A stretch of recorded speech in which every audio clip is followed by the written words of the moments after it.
growing easy, sleeping easy, eating easy, being easy.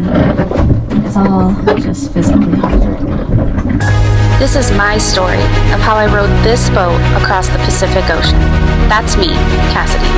Come relive every unforgettable moment with me through the incredible highs and the intense lows during my 38 days, 9 hours, and 3 minutes at sea.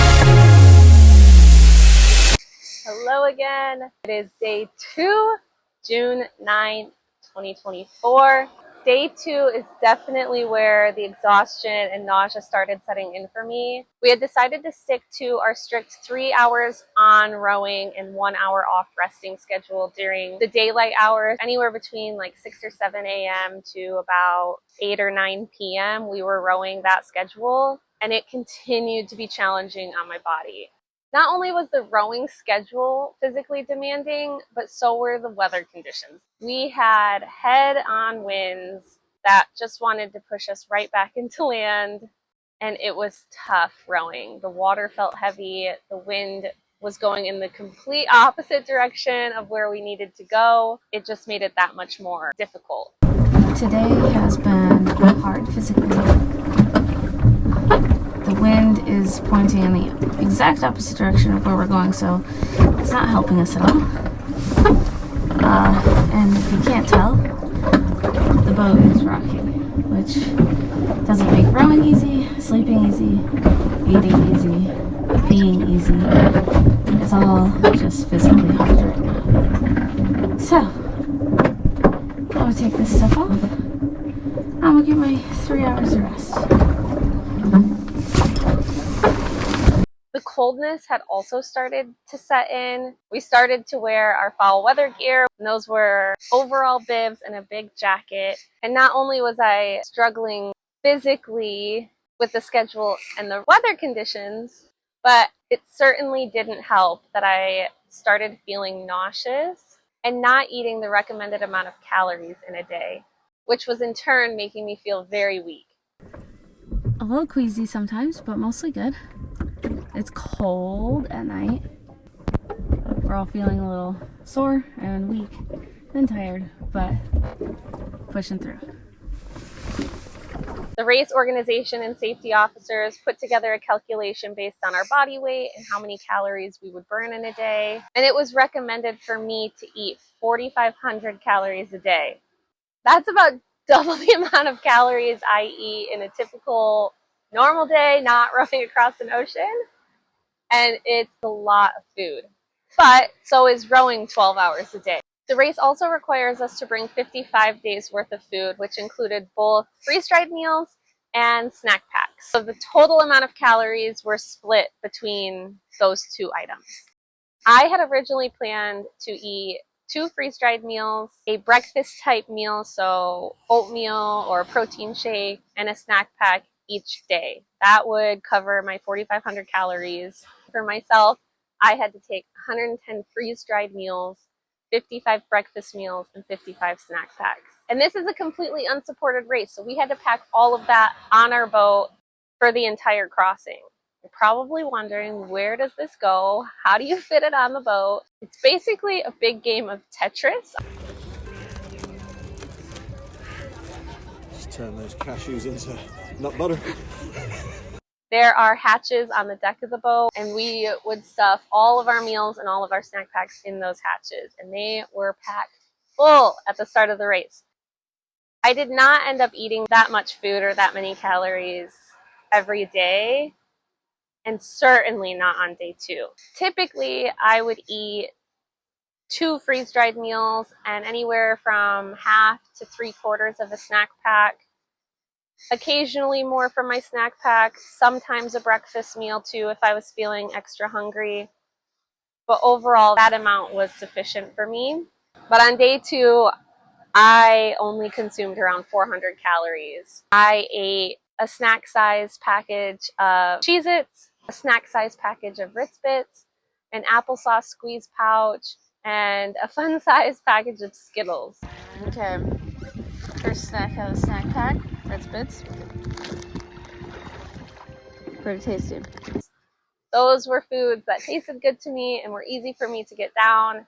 Everything else sounded extremely unsettling. I think I tried to eat a freeze-dried meal and it just wasn't happening for me. I think I'm okay. I'm gonna try to eat that meal. You wanna pass that up? I certainly felt nauseous anywhere on the boat, but it definitely heightened when I would be sitting up inside the cabin. For whatever reason, when you're sitting in the cabin and just rocking, that's what makes me feel more nauseous. Actually being on deck rowing kind of helped. This video, you can see a little bird land on the water next to our boat. This was our first like close interaction with a bird, and we were just so excited about him. He hung out with us for days, and I think this is the first time we capture him on camera. We called him Dodo. He would just land next to our boat and float and swim alongside us as we were rowing. And then he would disappear for a while, but he'd always come back, and we saw him for such a long time.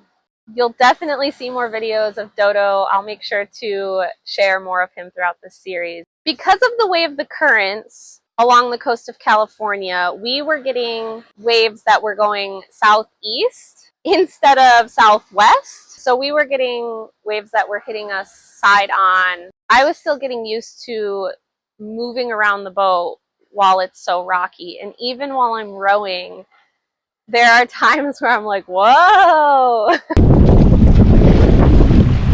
Oh, yeah.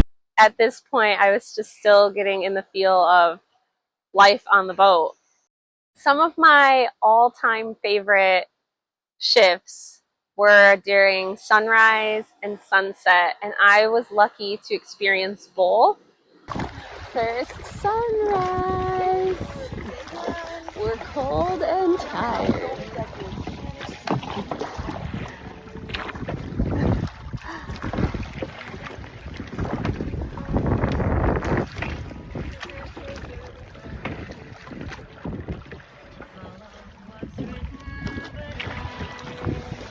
Wow.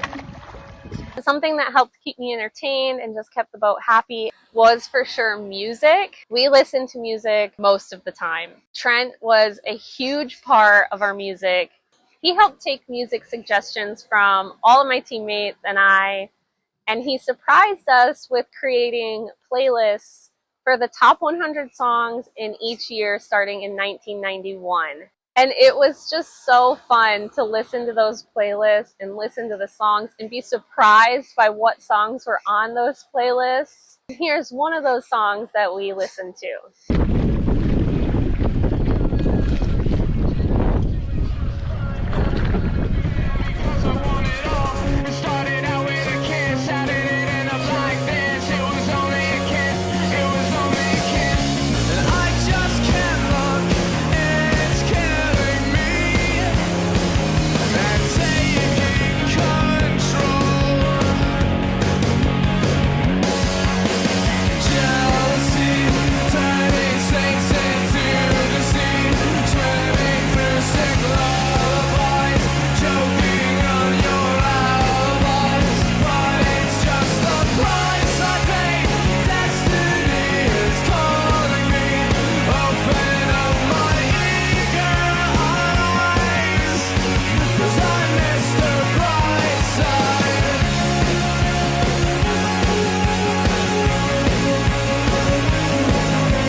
In the middle of the night on day 2, I remember coming off my 4 a.m. shift and getting snuggled up in our cabin, and Kate had relayed a message that Dawn had sent us saying she thought Human Powered Potential was on Para Anchor. It could mean a lot of things. It could just mean a safety precaution that they're taking. Although we were worried and concerned and hoped that they were safe, it was a race after all, and we were a bit excited that we had the potential to pass not only a men's team, but any team in this race.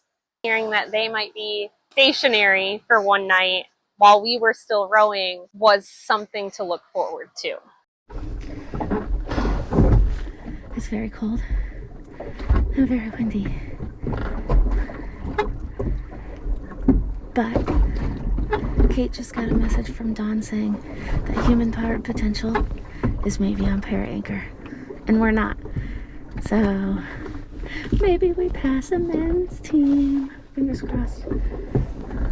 It was a good way to fall asleep and a good way to end day 2. And as promised, my letters for day 2 makes me want to sing. I just got a letter. I just got a letter. I have a card from my grandma. It says, after watching a lot of Full Force videos today, June 1st, I really realized the time, dedication, energy, good times, and so much more that has gone into making what you are doing possible, and I applaud you. You're totally living a dream right now, and you truly are an inspiration. Take care, stay safe, and have one hell of a good time. Lots of love and great big hugs. Your proud and, of course, nervous ninny grandma. It's fun to read these back knowing that I didn't always realize I was living a dream. It took me a little bit of time to recognize that I made this dream a reality, and I come to terms with that, and I do mention that in some of my videos on boat, which you'll see coming up. It just makes me smile knowing, like, yeah, I did. I lived a dream, and I'm so proud of myself that I was able to make it happen. And day 2 from Trenton. Wow, day 1 in the books. Keep rowing with that same determination and passion that got you into this insane adventure. I'm proud of you forever and always. I can't wait to see you. Make sure you're eating and drinking lots. Have a great day. Which also makes me laugh because I was not eating and drinking lots that day. I was able to call him quite a bit on the row, and he always asked me, have you eaten today? What did you eat today? I would always answer him truthfully, and I would always tell him what I ate that day. And he would either tell me, you need to eat more, or try to get a meal down, or he would be proud of what I did eat. But eventually I got very sick of him asking, and I told him, I'm eating. I promise you I'm eating. I think he was just worried. He didn't want me to get sick or become unhealthy out there. It came from a good place, but it did annoy me. There were quite a few times actually that I had called him because I didn't want to eat, and I would just say, I need you to help me get this meal down. And so he would sit and chat with me, and he would say, okay, take a bite. Or I would start to feel a little full and know that I needed to get more calories in. And so he'd be like, okay, you're going to take 10 more bites. And we would count them down together on the phone. So it was good. It was good to have him. Day 2 brought the excitement of our dodo bird friend and the potential of passing a team in the race. But it also brought its challenges from physical exhaustion, nausea, and difficult rowing conditions. But overall, day 2 was another good day, and we were just getting started.